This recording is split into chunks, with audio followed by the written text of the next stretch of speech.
Okay, guys, my name is Travis. I work for Advancing Tobacco-Free Communities, which is a grant under Seaway Valley Prevention Council in Ogdensburg.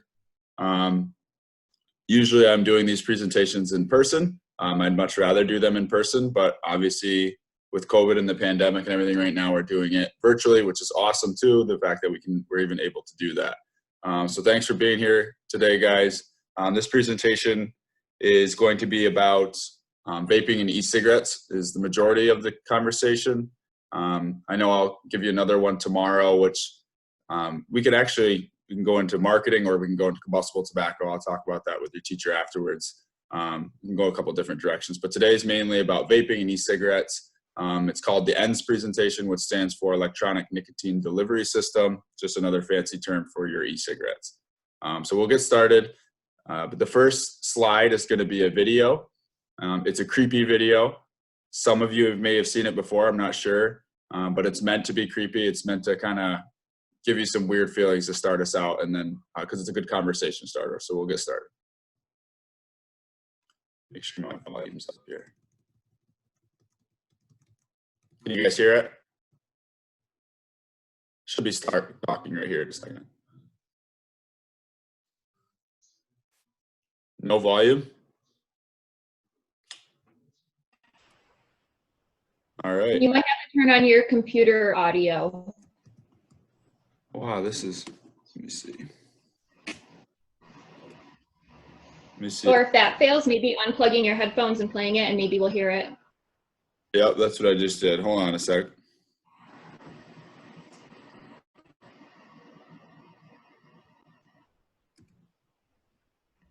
I can't hear you guys right now, but maybe, can you hear the volume? No. No?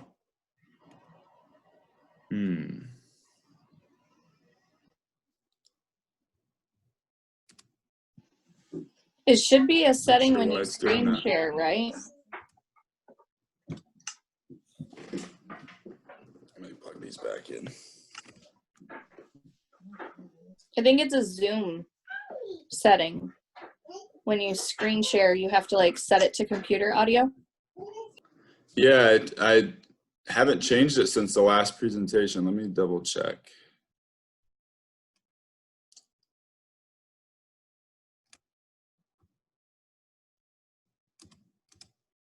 So you guys weren't getting any sound from that then?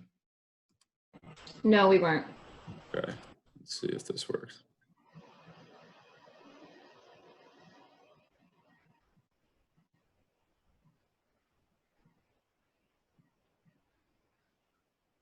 Nothing? No. If you can send it to me, I can send it to the students as a link after.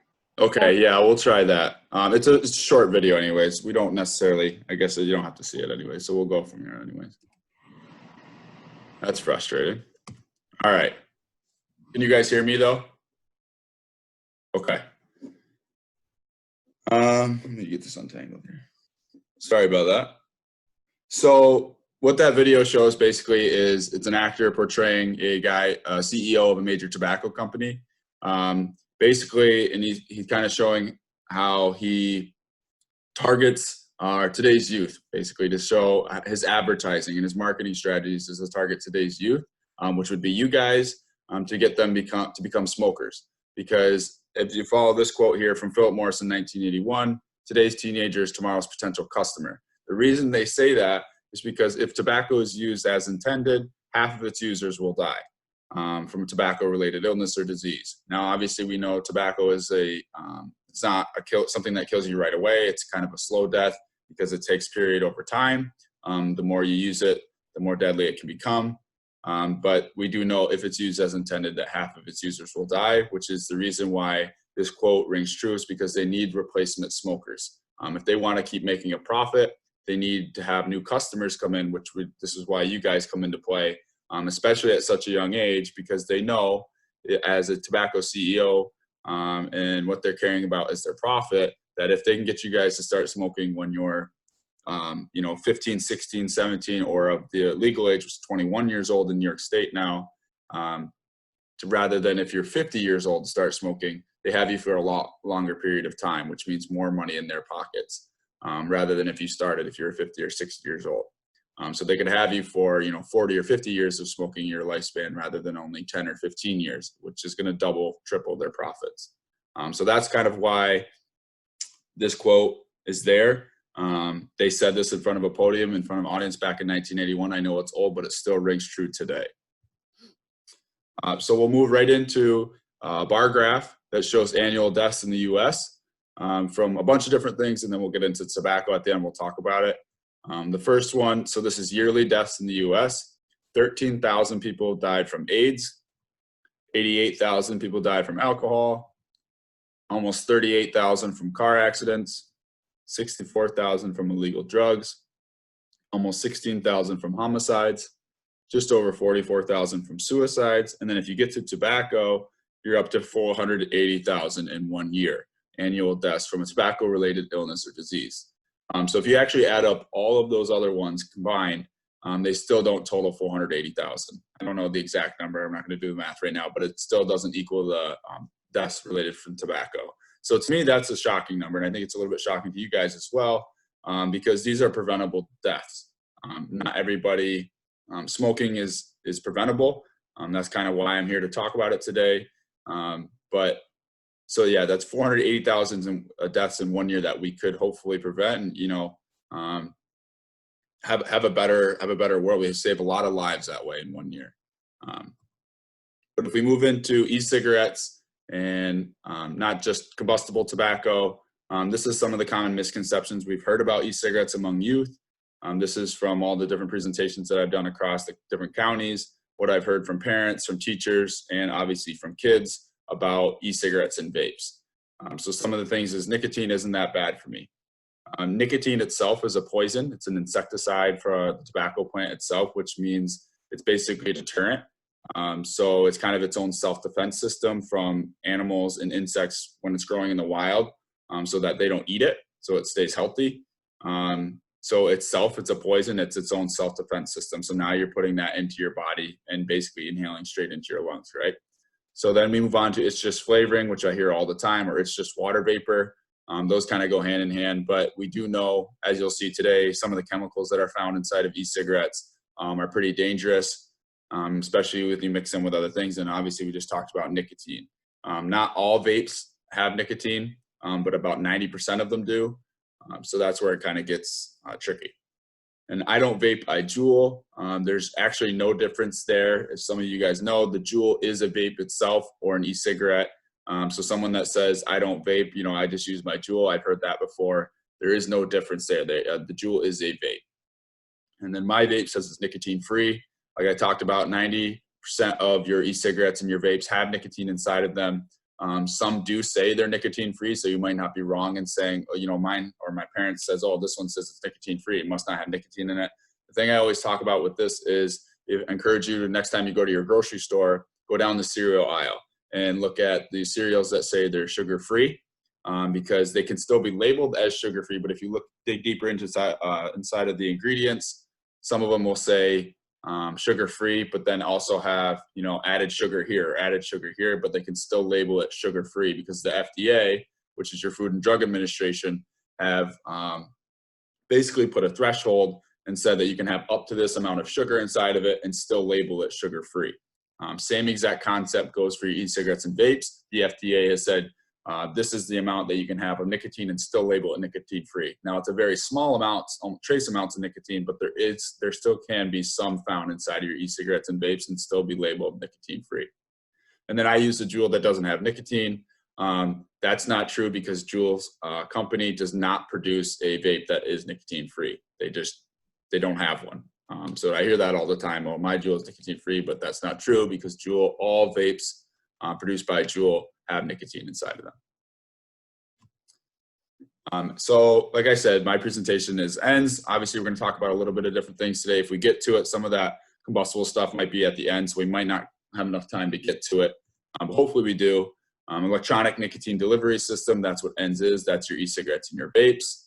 If you look over here at the top, pen, vape, e-cig, cig-alike, mid-mod, box mod, personal vaporizer, vape pen, those are all your different types of vapes. Now, when they first came out, e-cigarettes and vapes, anybody could basically produce them themselves. And as long as it had 3 main components, you could call it an e-cigarette or a vape. That's why you have all these different types of vapes.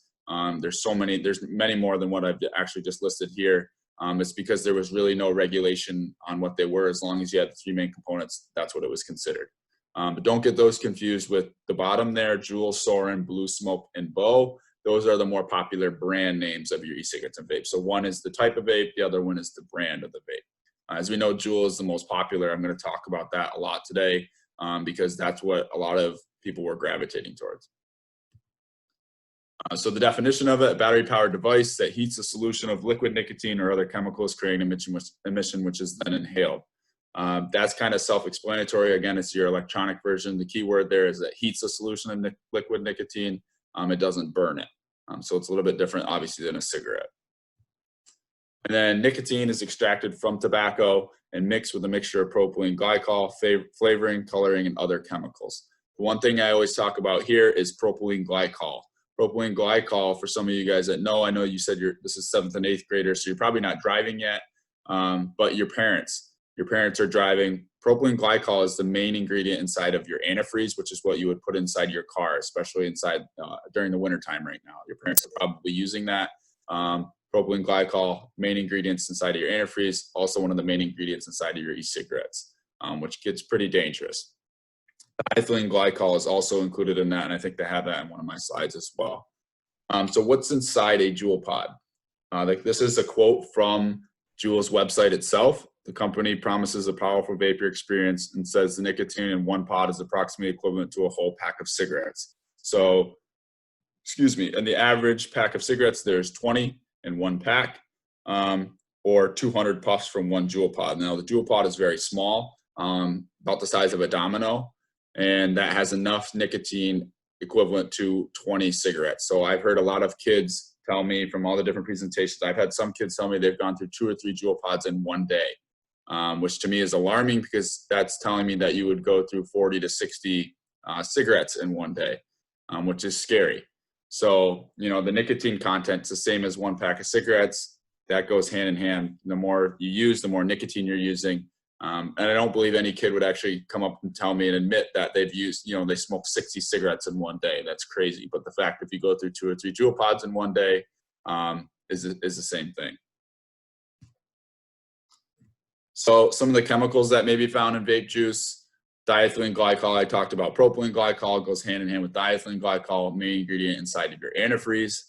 Acrolein, which is used as a pesticide to control algae, weeds, bacteria, and mollusks. It's also used to make other chemicals. So it's a pesticide itself, can also be found inside of your e-cigarettes. Nitrosamines, which can cause cancer, volatile and highly flammable organic compounds, and some have been used in medication. Keyword there is highly flammable. We'll talk about vapes exploding, and I'll show you a video, or a couple videos of that actually happening, because when they're created, you're putting a heating coil on the lithium battery, and also including a liquid. So if there's any kind of leakage there, that can cause major problems, especially when the liquid can be highly flammable. And that's why you see the combustion and the explosion of some of these products, is because you're putting all that together. And then formaldehyde. Formaldehyde is one of the key ingredients inside of e-cigarettes. It's used as a preservative. If you read here, formaldehyde is used in a lot of home building products. There are rules about using it in the home because it is very acidic and very dangerous to have if you get it on your skin. It's going to burn severely. And it's happened before, but that's why it's not used so widely. No, it's not used everywhere, but they do use it in morgues because it is a preservative. So when you die, your body will be sent to a morgue to have an autopsy to see how, what happened. And they don't want your body to rot away, because as soon as it starts decomposing, as soon as you die, that's why they pump it full of formaldehyde to preserve the body so they can do their test on it. Same concept is used, and why it's used in e-cigarettes and vapes. It's a preservative. It gives it a longer shelf life. So they put it inside of their e-juice so they can leave it on the shelf longer, because again, it is a preservative. But also, if you read there, it causes shortness of breath in the nose and throat, or causes irritation in the nose and throat, and high levels of formaldehyde may cause cancer and increase the risk of asthma and allergy in kids. So it is some pretty dangerous stuff. It is used in other areas. I grew up on a dairy farm. We used it on a dairy farm for formaldehyde foot baths to clean the cow's hooves because it was so acidic and so strong. But I was told never to go near it on the farm because, again, if I got it on my skin, it was going to severely burn. So we get into some of the other stuff that vapes or e-cigarettes have been proven to cause heart problems. Breathing in vapor can cause tightening or narrowing of the arteries, which could lead to a heart attack. And then lung function. Even if vaping has fewer bad effects than traditional cigarettes, vaping still reduces lung function. Breathing in ultrafine particles from vaping can irritate your lungs and, like I said, may start an asthma attack. And then studies have shown lung cell damage from nicotine-free vapes and vapes that do have nicotine. So not necessarily that it matters whether it has nicotine. You might say it's nicotine-free, oh, it's safe, it doesn't have the poison inside of it, but it's still shown lung cell damage inside of both. And then vape devices are blowing up literally, which I talked about, and I'll show you guys a couple videos of that because of the combustion and the combination of the other chemicals. The heating coil, the lithium battery causes them to blow up. These are a couple examples of it. I'm not going to click on any of these. If you guys, I can send you the link here if you want to click on. This is basically an example, and this, if you click on the link, it's actually over 50 pages long. You just keep on scrolling. These are just example after example of URLs of vapes and e-cigarettes exploding on people because it does happen frequently enough that they've been banned in airports or airport luggage, excuse me. So if you read what's in red, that's kind of what had happened. 3rd-degree burns, skin grafting surgery there at the top. Severe burns, skin graft needed to repair scrotum and leg. So that person obviously had it inside of their pocket when it exploded. You can imagine how painful that was. Severe burns to leg and groin, severe burns to leg. And then if you go down there to the bottom, August 6, 2018, charging e-cigarette battery explodes, causing house fire. So that person probably left their e-cigarette or their vape charging at home when they left for the day, came back to realize their house was in flames, and they found out the root cause of it was the charging e-cigarette or their vape plugged into the wall, and it malfunctioned when they were gone. And that's happened a few times. Obviously, that's the extreme end, but it has happened before. So this is a video of an e-cigarette exploding. If you look at the guy on the right at the counter, that's who you want to watch. We'll watch it a few times. It's really quick here, so just pay attention here. It's the guy at the counter.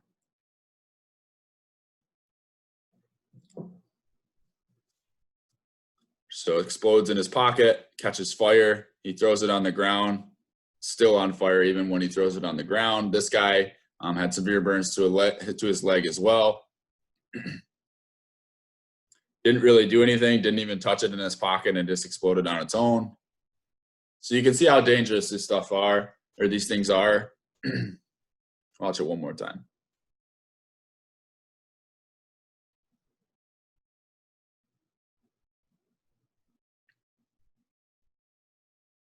Yeah, some pretty crazy stuff. So there's more videos of that. Obviously, the links that I've showed you, you guys can do that research for yourself. I'm not, because some of them it is graphic, and we're not going to get into that. But I'll show you this video here. Moving right into this one. This is from UCLA Health, and it's basically talking about electronic cigarettes and vaping as well. It's about 3 or 4 minutes long, so it kind of gives you a different description of it, so you're not just hearing it from me. I think it's a little bit cooler to listen to this. It's kind of an animated video, and then we'll come back and we'll talk about that. Oh, wait, if you guys can't hear it. Can you hear it? I don't hear anything yet. No? Wow, that's frustrating. If you want to send it to me afterwards, I can push it out for them. Yep, gonna have to do that. All right, hold on. All right, so we'll skip over that video. I'll send it so you guys can see that from home. Some other health risks of vaping, some of the things that I've already talked about. Nicotine is highly addictive and can affect the developing brain. Even some nicotine-free cigarettes have been found to contain nicotine like I talked about. But again, using it at such a young age, obviously you guys are teenagers, so your brain hasn't fully developed yet, which it doesn't fully develop until you're around 25 years old. And nicotine itself will affect the prefrontal cortex, which is kind of your decision-making system. So if you're continuously using nicotine, eventually becoming addictive. That's going to mess with your brain chemistry and all sorts of different things, especially at such a young age. Moving on from that, substances found in e-cigarette vapor have been linked to an increased risk of cancer. We know that e-cigarettes and combustible tobacco have over 4,000 chemicals before it's lit, 7,000 after it is lit. We know how dangerous those are. You guys have heard of that before. E-cigarettes obviously doesn't have nearly as many chemicals as a traditional cigarette, but some of the chemicals I talked about, formaldehyde and other things, are very dangerous themselves and have known to increase risk of getting cancer. Teens who vape are more likely to begin smoking cigarettes. Now, I know that can sound crazy to some people, but it's actually been proven. There's a study out there that shows that if teens who vape, if they've never smoked combustible cigarettes or traditional cigarettes to begin with, and they just started vaping, whether that's because of the flavors or who knows why, but if they do, they're 4 times as likely to also smoke cigarettes as well. So that's when you have the combination becoming a dual user, which is even, twice as worse than not using anything at all. That's because, obviously I talked about some of the flavors and, other reasons of why they started. Now some of the flavors have been eliminated from the FDA because they've stepped in and given us some regulation and limitation on what they can create.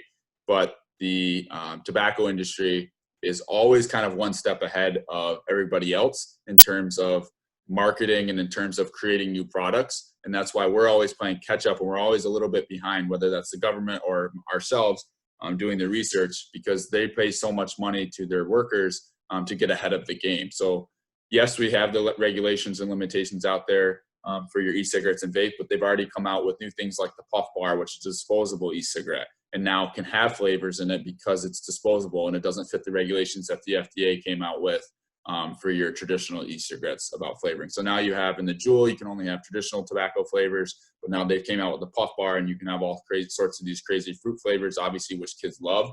And the tobacco industry will create that on purpose if I get into the marketing, which we'll probably talk about tomorrow. Explosions and burns have been reported. I showed you the video there. There's other videos. If we could watch that other one, it shows a couple more examples of that. Accidental exposure, this is something I like to talk about because if you have an e-liquid in the home, whether it's parents or kids, whoever has it inside of the home, if you leave it on a countertop or anything like that. I have a nephew that just actually turns 1 year old tomorrow. And he puts everything in his mouth, right? That's how they examine things. That's how they figure out what it is, because they don't know any better. So you can bet if something like that is left out, that's what they're going to do. And that's how you have nicotine poisoning, whether it's a toddler or even your pets. Think of your dogs and cats at home. If something is left out like that and they put it inside of their mouth. So you also have that, another thing to worry about with these cigarettes. And then vaping during pregnancy could harm a developing fetus. We also know with traditional combustible tobacco, how it's not good to smoke during pregnancy. But it took us a long, long time to figure that out as a whole. Because if you ask your parents or your grandparents, when smoking was first, when it first became popular, traditional cigarettes, not even vaping or e-cigarettes, way back when, the tobacco industry had so much money, they actually paid off scientists and doctors to advertise to people that it was healthy to smoke during pregnancy. You'd have smaller babies, you'd have a smaller birth. And they're actually on camera saying, who wouldn't want a smaller birth because it's less painful, right? But that was kind of how they advertise it. But obviously we know years later, all the studies done that that's not the case. It's not healthy. And the same thing is starting to come out with your e-cigarettes and your vapes. It's a well-known fact that teenagers like sweet products. We have about 3 minutes left. Is that right? Okay. It's a well-known fact that teenagers like sweet products. So that's another quote from Brown and Williamson in 1972. That's another major tobacco company. And they said this on a podium, and that's why they're quoted saying this. But they're not wrong in what they say, that teenagers like sweet products. When I was a kid, when I was your guys' age, the first thing I would buy when I go into a gas station is probably, Skittles or some kind of candy and a soda, right? Something sugary. And they know that. So that's why they've created their product to be that way, to advertise to you guys, even though they might not say they're advertising towards you guys because they would get in a lot of trouble. But they know what they're doing because they know they can get you guys hooked on the crazy flavors that they come out with. We'll skip that video. And then again, the package design should be geared to attract the youthful eye, but not the ever watchful eye of the federal government. That was said by Lorillard, another major tobacco company, back in 1970. So they're basically admitting, yes, we want to attract the youthful eye. We want them to be attracted to our product, but we don't want to be in trouble by the federal government. So we don't want to do anything illegal, but we just want to make sure we get our youth attracted to our product. Because again, if they get you hooked when you're a lot younger, they're going to make a lot more profit off you rather than if you started smoking when you're older. To them, more money in their pockets. So there are a couple of examples. We're getting more into the marketing tomorrow. Tomorrow's presentation is basically all marketing.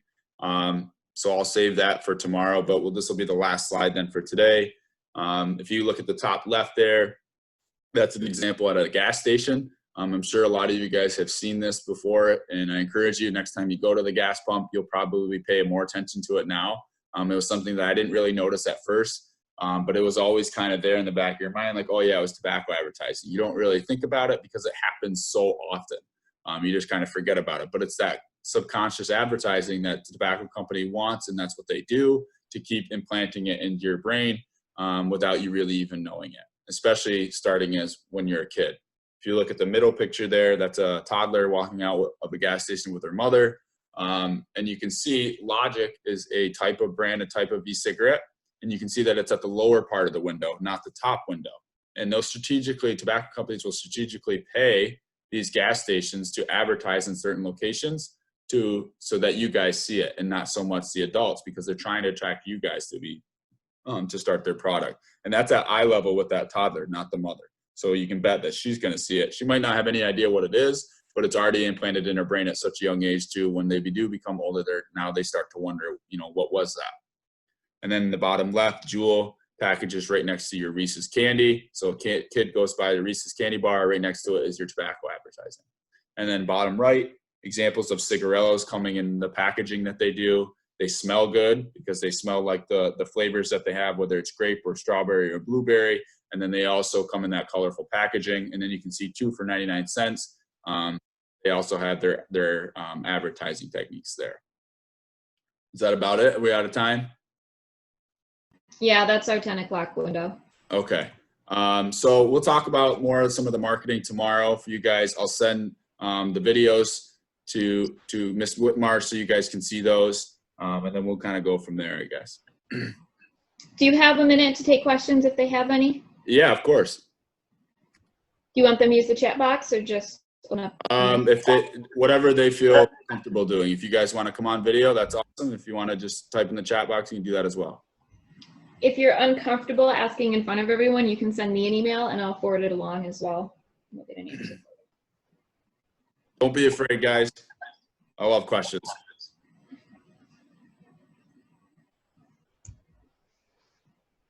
All right, well, they sound like they're pretty quiet. They make it too easy for me. Just remember, everyone, you have a Google form that you need to fill out on today's presentation, and you'll have another one tomorrow. Do you have anything else for them, Mr. Jordan? That's it. I'll hop off and I'll leave you guys it. So I'll see you same time tomorrow, 9:30. Sounds good. Thank you. All right. Bye, guys.